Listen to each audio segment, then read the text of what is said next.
1976. A Polaroid engineer with an MIT degree secretly records an album in his basement next to a furnace. The result? 17 million copies sold and the second biggest debut album in American history. The aftermath? A $60 million lawsuit, shattered friendships, and eventually tragedy. This is how Tom Scholz's technical genius created Boston's perfect sound, fooled an entire record label, and ignited a war with the most powerful executives in the music industry. What they didn't know about those basement tapes would eventually cost them millions and change recording forever. While his generation was at Woodstock in 1969, Tom Scholz was finishing his master's degree in mechanical engineering at MIT. By day, he developed instant camera technology at Polaroid for $25,000 a year. By night, he dissected the recording industry's most expensive myth. Professional studios often charged around $120 per hour in 1970s dollars, forcing most musicians into six-figure debt before releasing a single note. Record labels convinced artists this was the only path to quality sound. Scholz didn't believe them. Instead, he invested approximately $30,000 to build a recording setup beside his home furnace. Every piece of equipment underwent surgical modification by his engineer's hands. At Polaroid, Scholz worked on systems where milliseconds of audio synchronization error ruined entire projects. This obsession with precision would soon revolutionize rock music. The heart of his system was a Scully 284 tape machine rebuilt with custom electronics designed during lunch breaks. For guitar sounds, he created the Boston Strangler, a load box that captured cranked Marshall amp tone at whisper volumes. This $49 device solved what studios claimed required thousands in soundproofing. Between 1971 to 1975, Scholz recorded dozens of songs in that basement. His multi-layering technique, recording multiple guitar tracks pitched slightly differently, created a massive sound no professional studio had achieved. Yet record labels kept rejecting his demos as not professionally recorded. The irony was lost on executives whose office furniture cost more than Scholz's entire studio. Everything changed when Scholz partnered with vocalist Brad Delp in 1975. Delp's crystalline high tenor perfectly complemented the layered instrumentation. Together, they crafted 6 songs that would change rock history forever. When I co-author a song with someone, I always do it. I always work alone. I'll either take something that someone else has started and complete it, or rewrite a part of it, or I'll hand something that I've done to somebody else and let them take a shot at writing lyrics or coming up with a melody. But rarely do I do anything actually physically along with somebody else. Epic Records finally heard something they couldn't ignore in Scholz's demos. They signed Boston to a standard contract requiring Los Angeles recording with professional producers, essential for creating commercially viable albums. The guys who eventually signed them, they heard the tapes. They wanted to be convinced that the band that they were about to sign would be able to play this music live. So part of the recording contract was to basically have them assemble a band to see whether these guys could pull it off live. What happened next was music industry espionage. Scholz had zero intention of abandoning his basement studio where he maintained complete control. His solution? An elaborate deception with producer John Boylan as accomplice. Boylan assured Epic executives that recording was progressing smoothly in Los Angeles, while Scholz remained in Massachusetts laying down track after track of pristine audio. "We didn't actually tell them we were transferring the tapes," Brad Delp later admitted. What they didn't know wouldn't hurt them. This scheme violated both union regulations and their Epic contract. Union rules required a paid engineer within 250 miles of Columbia-owned studios, while their contract explicitly demanded professional studio recording. He got pretty much about 90% of the album done in there, and by the time he had Brad Delp come in to do the vocals, Brad had no idea that, Tom had managed to re-record this whole album by himself. He actually thought, by listening to the tracks when he was singing, when he was doing the vocal overdubs, that he actually assembled, he had the band do it. So it was, you can imagine it was like, to think that he was able to fool even the guy in his own band that he did this all by himself in a small, cramped studio. It's impressive. Every day in Scholz's basement deepened their contractual violation. The truth about Boston as a band further complicated matters. Scholz played nearly every instrument: guitar, bass, keyboards, and some drums. The only way I was going to get a chance to have my music heard was if I could find a way to get it on the radio. From that point on, I was pretty much independent. I could play every single part, and I not only didn't need anybody else, I really had learned the hard way that the only way that I was going to be successful is if I did everything the way I heard it. Drummer Sib Hashian recorded most drum parts, replacing Scholz's friend Jim Mazdia at Epic's insistence. Delp handled all vocals.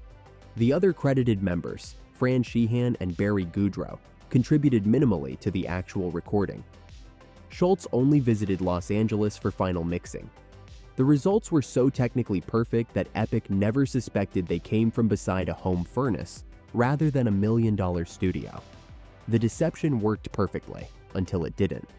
On August 25, 1976, Boston's debut album hit record stores across America. What happened next shocked everyone, including Scholz himself. Within weeks, the album sold 500,000 copies, certified gold.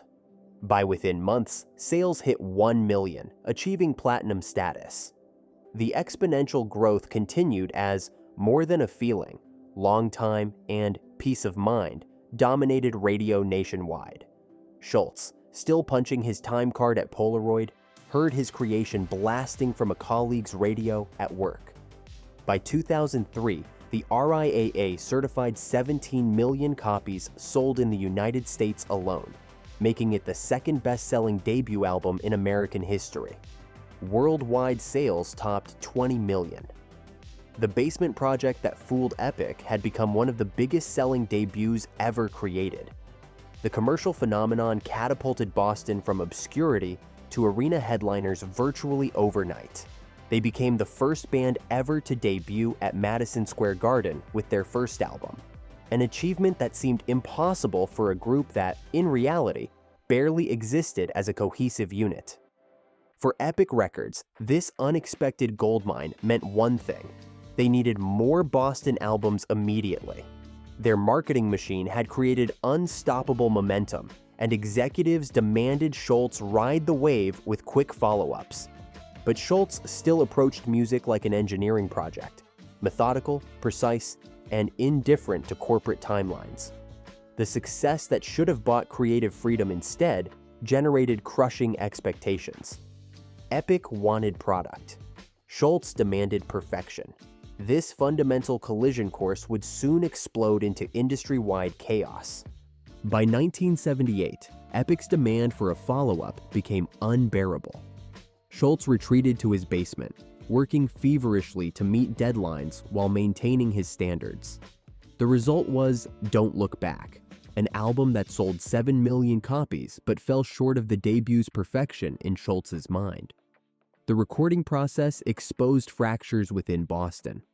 Band members grew frustrated with Scholz's control and painstaking approach. They wanted to tour, record traditionally, and enjoy their fame. Scholz wanted isolation and technical precision. He later described the album as rushed and incomplete despite its massive commercial success. Epic expected new albums on a regular schedule, often annually.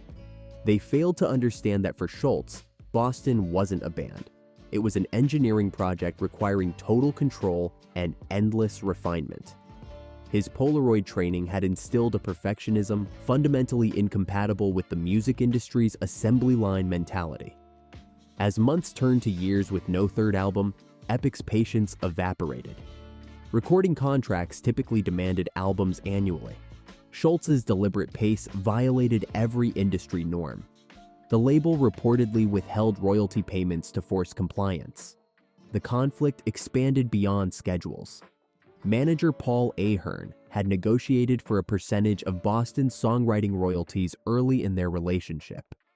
As millions poured in from the debut, Scholz grew increasingly resentful.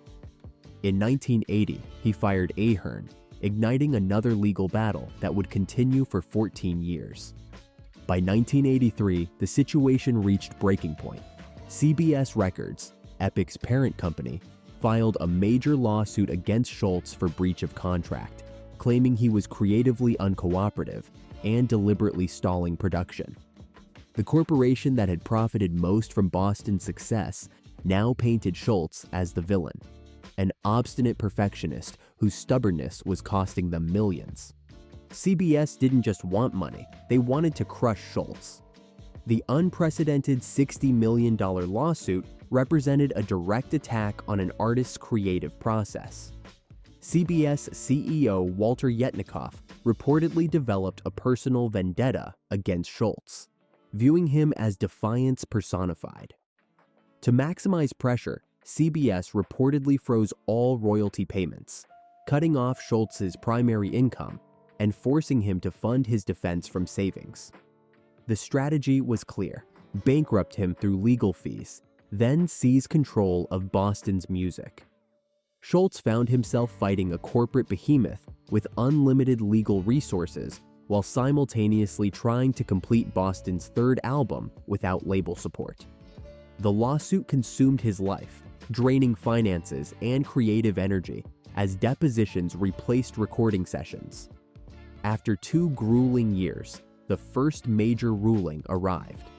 In April 1985, a New York judge declared CBS's lawsuit lacked merit, allowing Scholz to negotiate with MCA Records. This partial victory enabled him to finally complete Third Stage, Boston's long-delayed third album. Released in September 1986, a full 8 years after their previous album, Third Stage topped the charts despite the prolonged absence. The success validated Scholz's persistence, but couldn't restore Boston's lost momentum or heal internal relationships. Boston album, 1976, sold 9 million copies. What an incredible hurdle you had to jump over in order to do the second and third one.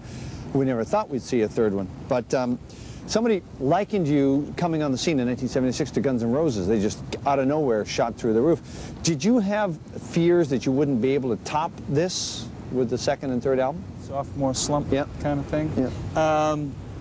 I don't think it was anything that we really dwelled on while we were working on the record. I think those are things that maybe you think of right before a record is going to be released. The legal war continued until April 1990, when courts completely vindicated Scholz. He recovered all withheld royalties, plus millions in punitive damages.